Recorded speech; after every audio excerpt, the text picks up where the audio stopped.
This is Algebra 2, Lesson 116 on probability. Don't forget to subscribe, smash the like button, and leave a comment. Leave a comment and turn on notifications. All right, probability. There are really two major categories I want to talk about that relates to probability. But let's talk, what is probability? The probability of an event happening, of a certain event happening, is equal to the positive outcomes over the total possible outcomes. All right, so then what is an event? That begs the question. What is an event? So we're really going to define some terms. An event is like picking a card, rolling the dice, picking a marble. That's an event.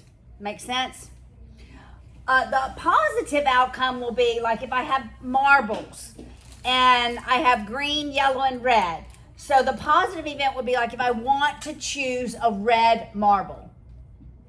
The total possible events would be all of the marbles. Make sense? Mm-hmm. All right.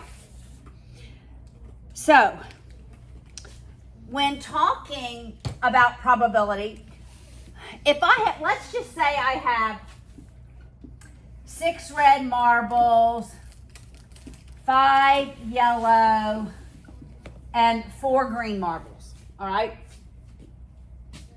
So the probability of picking a red marble would be what?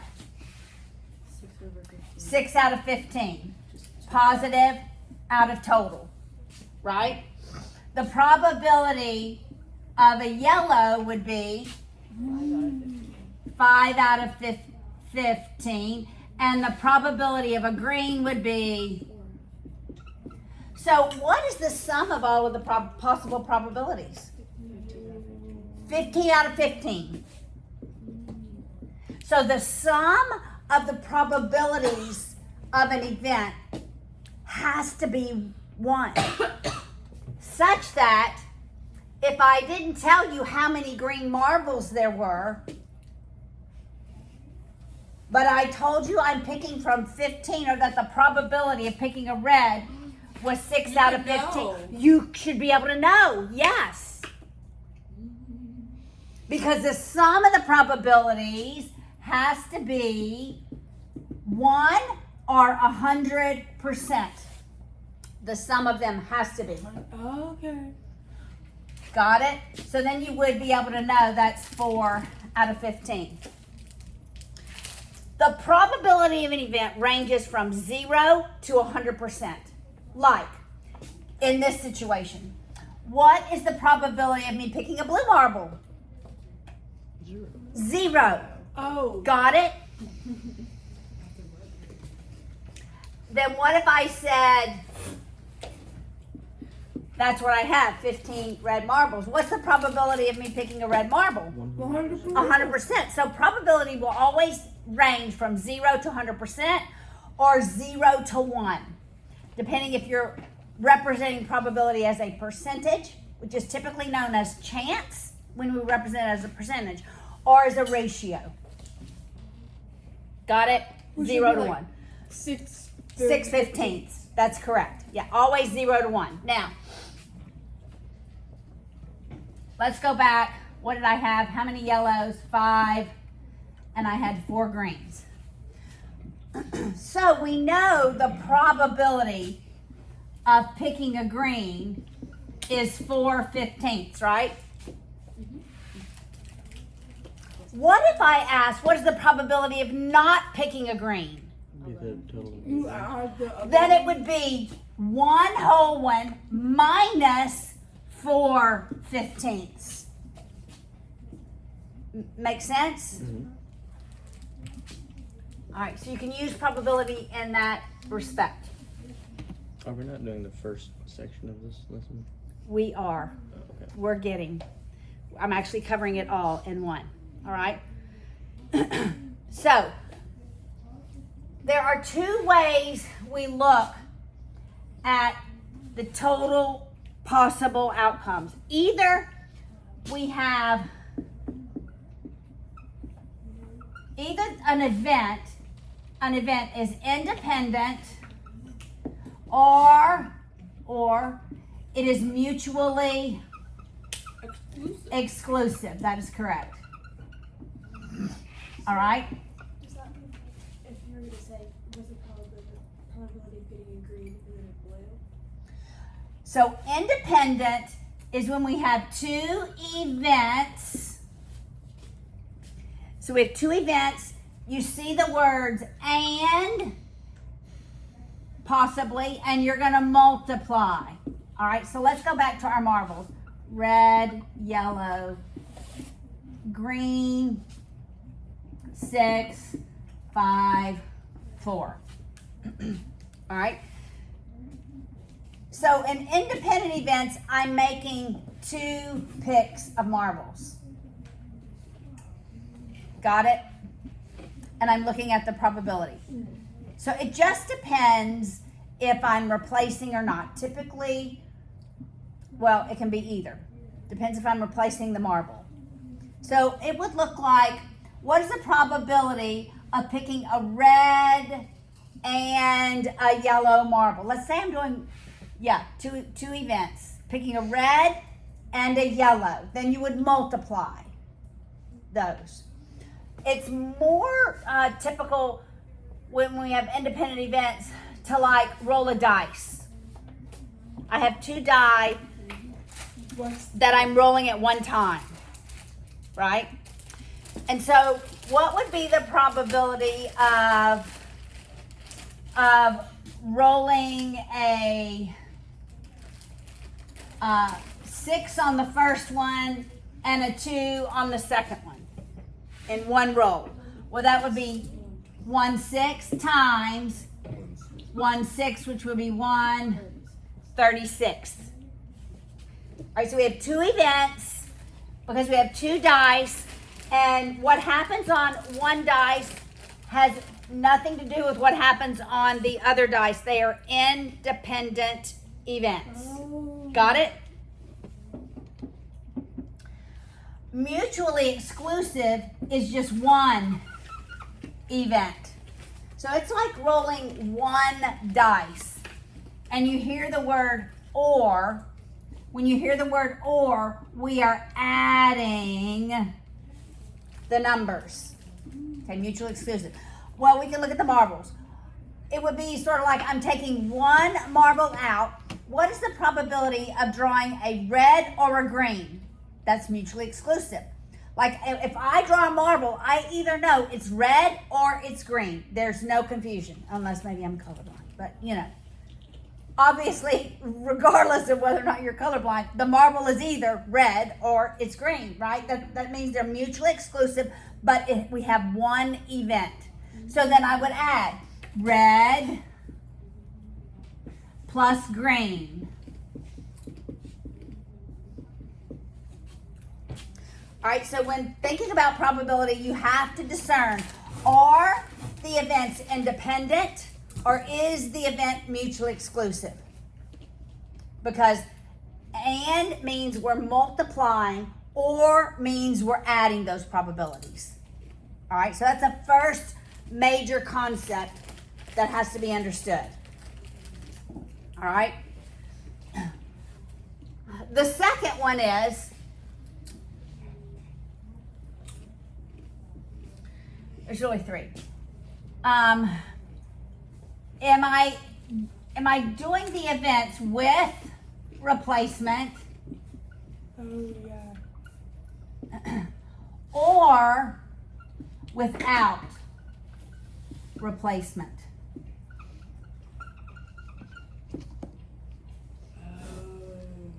All right. So, am I doing 2 events? Am I drawing, and this has more to do with I'm going to use this word. This has more to do with the denominator. This says fundamentally, how do I count the total possible outcomes? Like if there are 5 ways to do 4 things, like this morning when I woke up, let's say I had 10 shirts to choose from, 4 pair of pants, and 3 pair of shoes. How many different outfits could I have worn, right? It's the number of shirts times the number of pants times the number of shoes, right? That's the how many different outfits I could have worn. Not considering whether or not they match, right? Just, you know.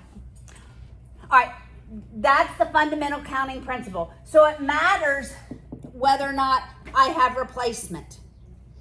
If I have replacement and I have these marbles and I say I'm drawing a red one, I'm putting it back, and I'm going to, what's the probability of drawing a green one? All right, so that would be 6/15. It's 2 events I'm multiplying times 4/15. Make sense?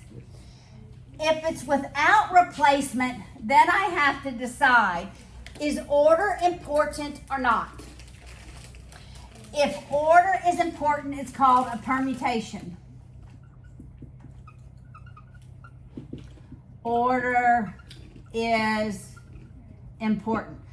An example of when order is important is when the LSU baseball coach decides the pitching, catching the, if I would get this out of my mouth, out of my brain, the batting order.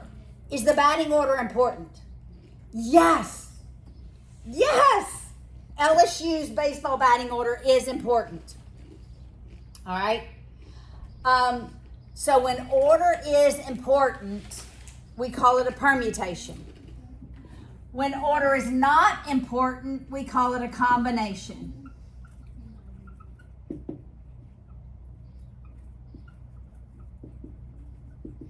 Order is not important. We don't care. We're just going to grab you, right? It doesn't matter. So just any 9 guys would work. All right, so let's look at the difference between a permutation and a combination. Will a permutation be more of you draw a red marble, and then what's the chance of drawing a green marble after that? I'm going to show you. Okay. All right, let's say we have the numbers 1, 2, and 3. All right. I don't even know if I can see that on my camera. There they are, 1, 2, and 3. Let's look at how many permutations we can write with 1, 2, and 3, and how many combinations we can write. Well, if I don't care about order, then it doesn't matter. I have 1 combination. It doesn't matter what order. But if order is important, I could have 1, 2, and 3. I could have 1, 3, and 2.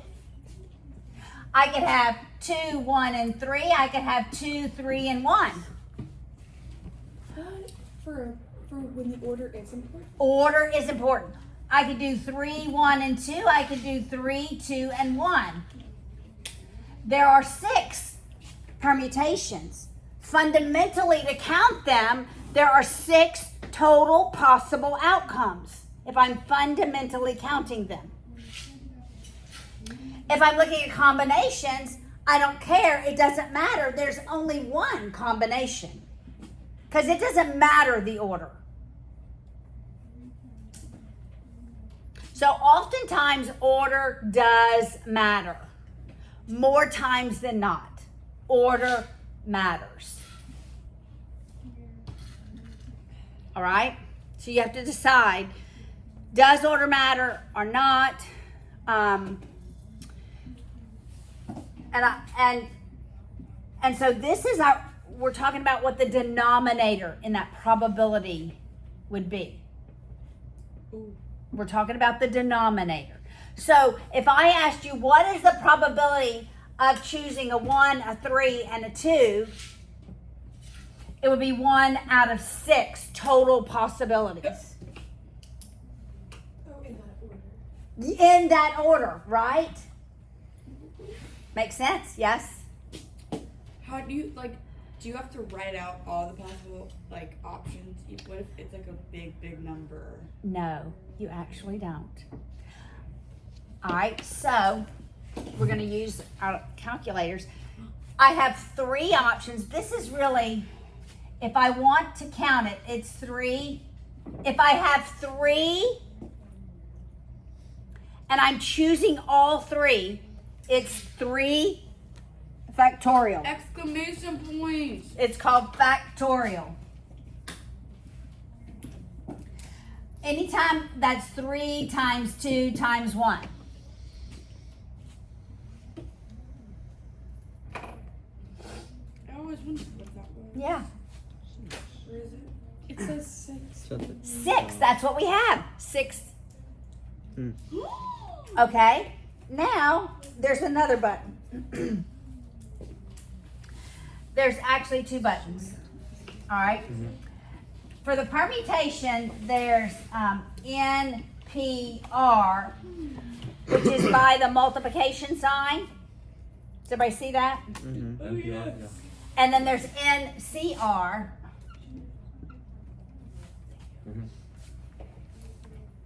What do each of those do? All right, so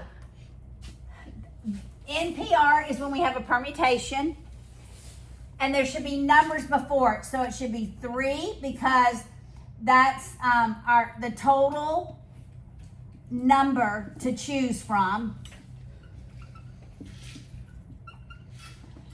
NPR, and this is how many we're choosing. So it would be 3 NPR. So enter 3, shift multiply 3, and hit enter. What do you get? 6. That's your denominator. Syntax error. Got it? How many choosing? You're in the Yeah, how many we're choosing? You're in the wrong form. His calculator was set to complex. Wait, okay, Syntax so error. Just do mode what is it? and hit complex. Oh. First, you input the total number that you're choosing from. There's 3 numbers we're choosing from. I don't know what that is. NPR, then how many you're choosing. And this would be our denominator, yes. How do you know that you're choosing 3? It would be given. Okay. I have the numbers 1, 2, and 3. I'm choosing all 3 of them. How many permutations are there? Order matters. Okay, what if I had those 2 numbers? Only or all? All of, Oh, it'd be all 5. So then it would be 5 NPR3. So do that. 5 NPR3. Now there's 60 different ways to write these numbers 3 in order and when order matters.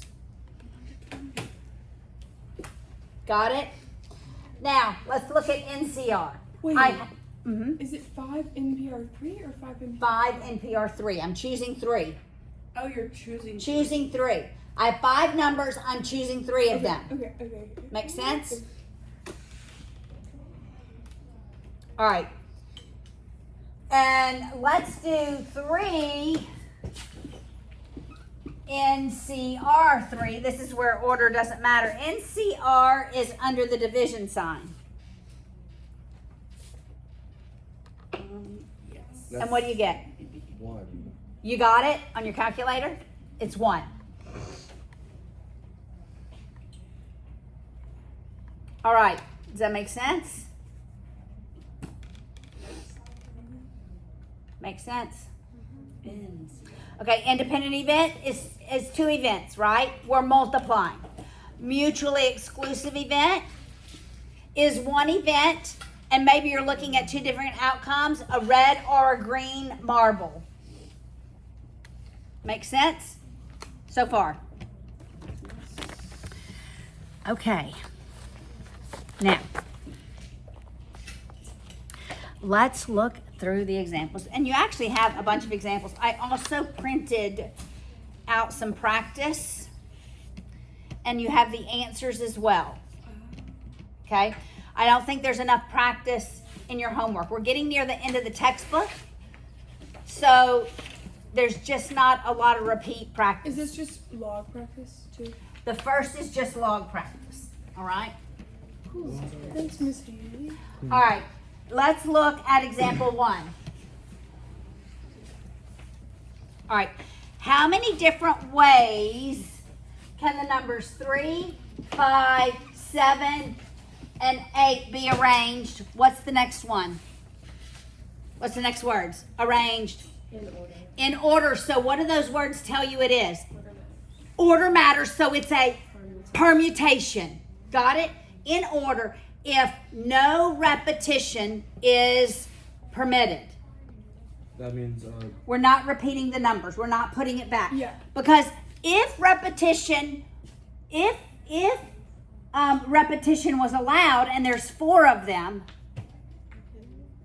then it would be 4 times 4 times 4 times 4. Because each time we pull a number, we have 4 to choose from.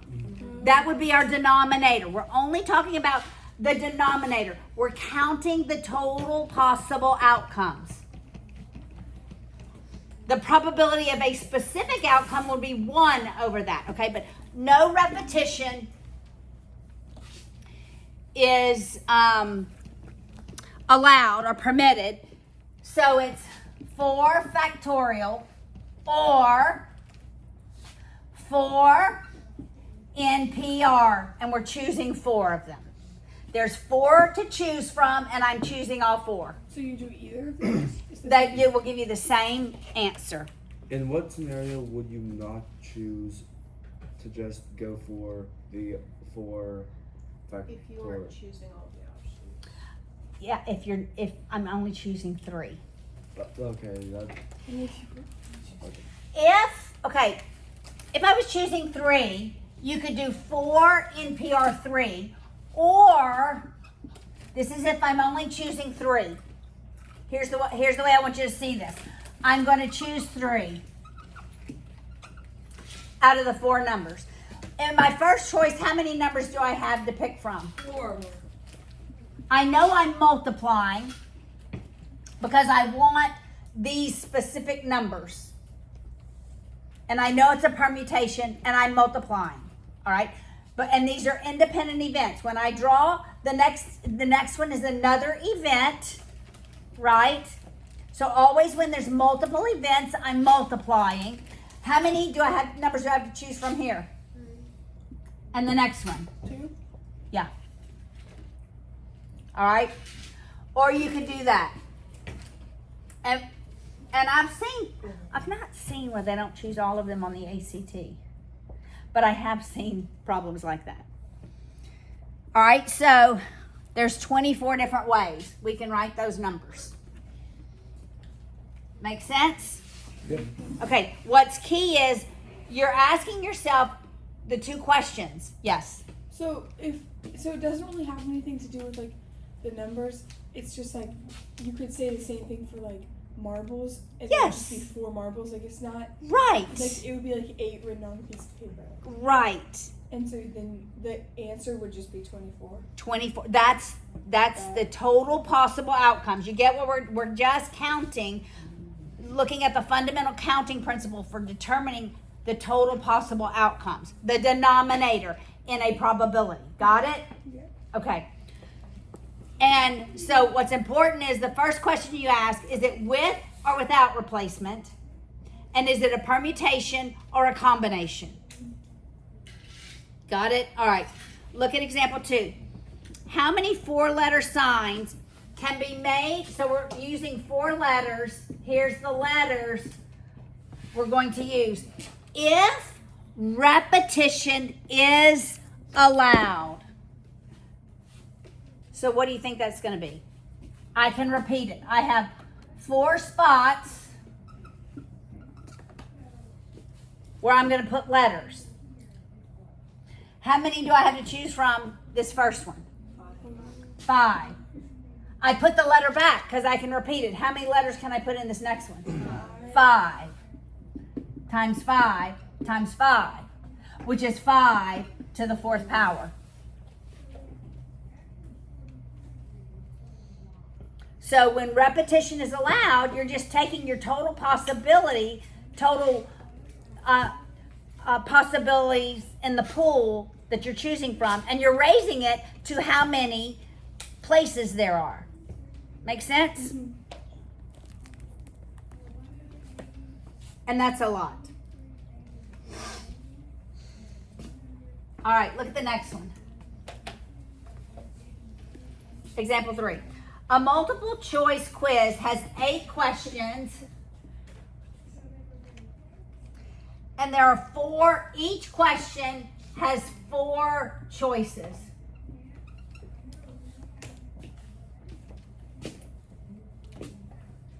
How many permutations of the answers are possible? And there's just 4 times 4 times 4 times 4 times 4 times 4. Correct. 4 times 4 times 4 times 4. 4 to the 8th power. Because each question, we can repeat A, B, C, or D, however they have it, right? Wait, why would it not be 4 exclamations? Because there are 8 questions. So look at this. They're independent events. 1, 2, 3, 4, 5, 6, 7, 8. How many? It's like flipping a coin. How many possibilities do I have for this one? 4 choices. 4. It's just like flipping a coin, rolling a dice. Mm-hmm. How many options do I have on each dice? 6. So it'd be 6 times 6, right? Mm-hmm. Flipping a coin. How many options do I have on a coin? 2. 2 times 2 if I flip it twice. Gotcha. Or if I flip 2 coins. Here I now have their questions, which feels different than an event, but each question is an event, and I have 4 options, so it's 4 to the 8.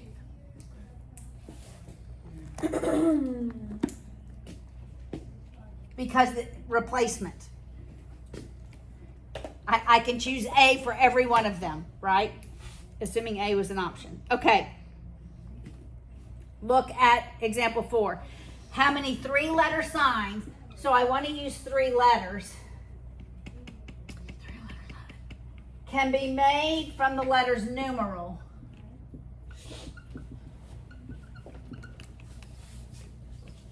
If no repetition is allowed. Do you think order matters? I think order matters. Because there's 7, 1, 2, 3, 4, 5, 6, 7 letters to choose from. I'm only choosing 3. But there's no repetition. No repetition, so I'm choosing 3 letters.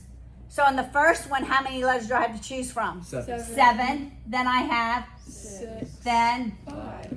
or I could do 7 NPR 3.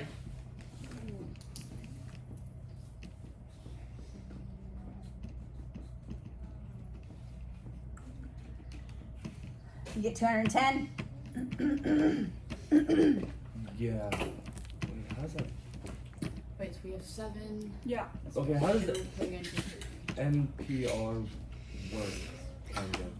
Okay. And then you take the total you can choose from and how many you're choosing from. What your calculator is doing is 7 factorial over 7 minus 3 factorial. That's literally what your calculator is doing.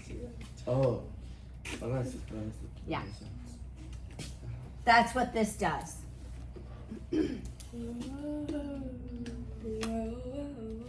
Okay, look at this one. Example 5. Jamie has 5 places. 5 places. I like to draw the places I can put them. And she has 38 different items. Let's say she's making flower arrangements. Yay, I like Okay? that. She's going to use 5 different flowers, 38 different flowers to choose from. How many total possible different arrangements can she make? Well, it's 38 in PR5 or 38 times 37 times 36 times 35 times 34.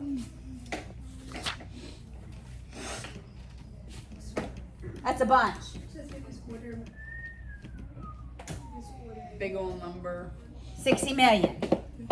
Is it like 60 million? Yep. Yes. It's like 60 million. 60. All right, we have only been talking about the denominator in the probability. Figuring out how do we calculate the total possible outcomes. Now we're going to talk about probability. Okay? All right, look.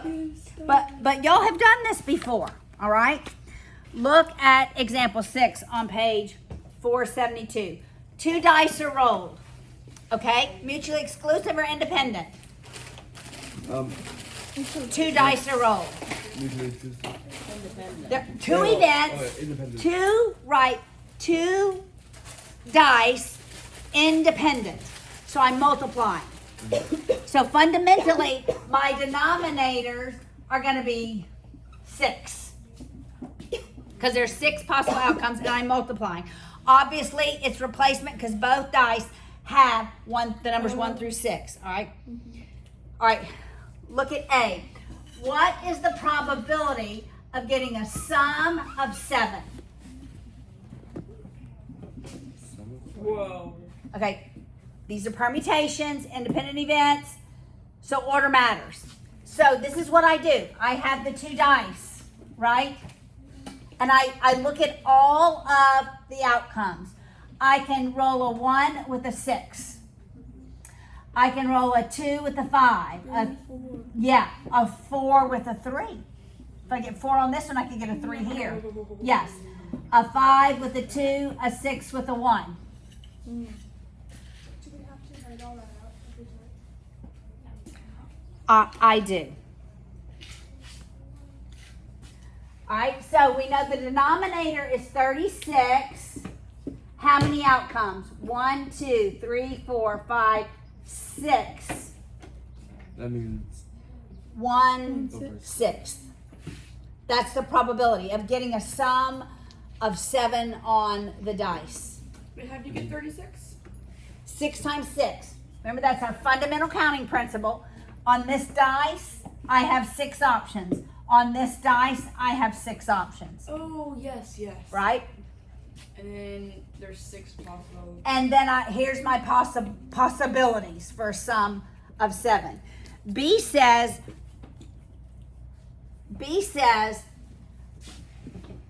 a sum greater than 8. I'd have 2 dice. Can I roll a 1 on the first dice and anything on the... No. Can I roll a 2 and anything? 2 and 6. 2 and 6 is not... But it's not greater than 8, right? But I can roll a 3. And 5. That's 8. 6. Only 6. 3 and 6. 4, I can roll with a 4. 5 or Or a 6. 3, I can roll a... That's 9. No, Paul, you went in the wrong direction. 5. I was going backwards. 5, I can roll. 4, 5, 5, 6. And 6, I can roll. 3, 4, 5, 6. Well, I know my denominator is 36, but how many options do I have? 1, 2, 3, 4, 5, 6, 7, 8, 9, 10. So there are 10 possibilities, 10 positive outcomes where I would roll greater than an 8. So you just count the numbers on the other side? I do, yes. I could have rewritten them 4, 5, 4, 6, but I just don't. And it simplifies down to 5/18. 5/18.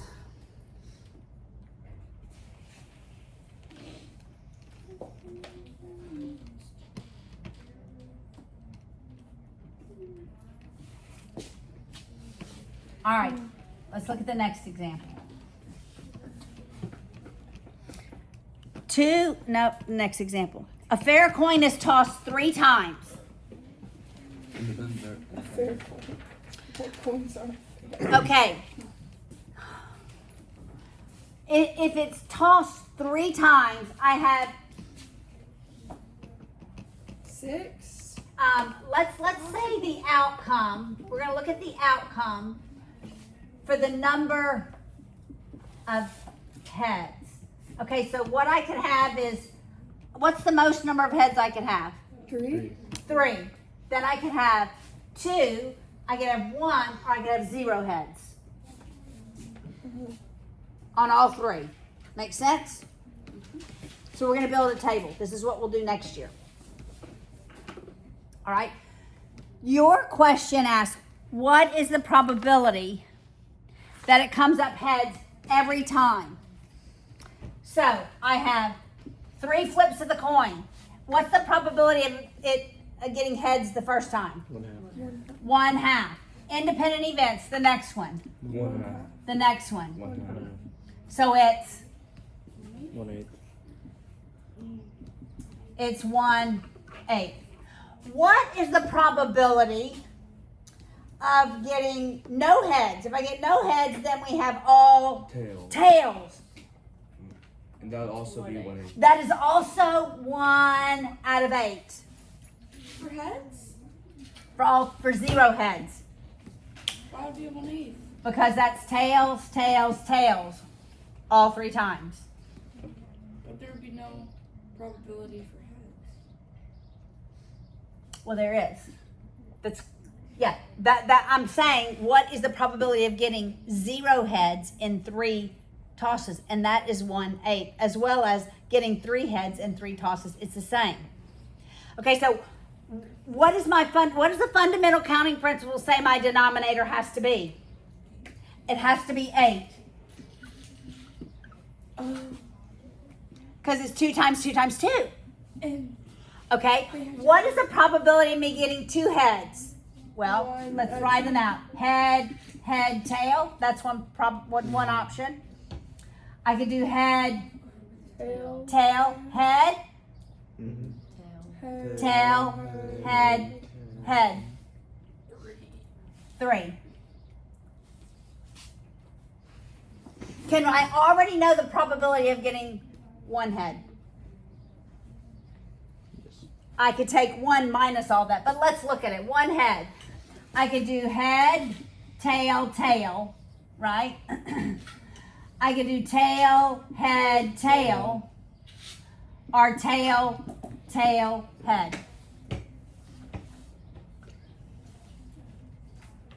Does that make sense?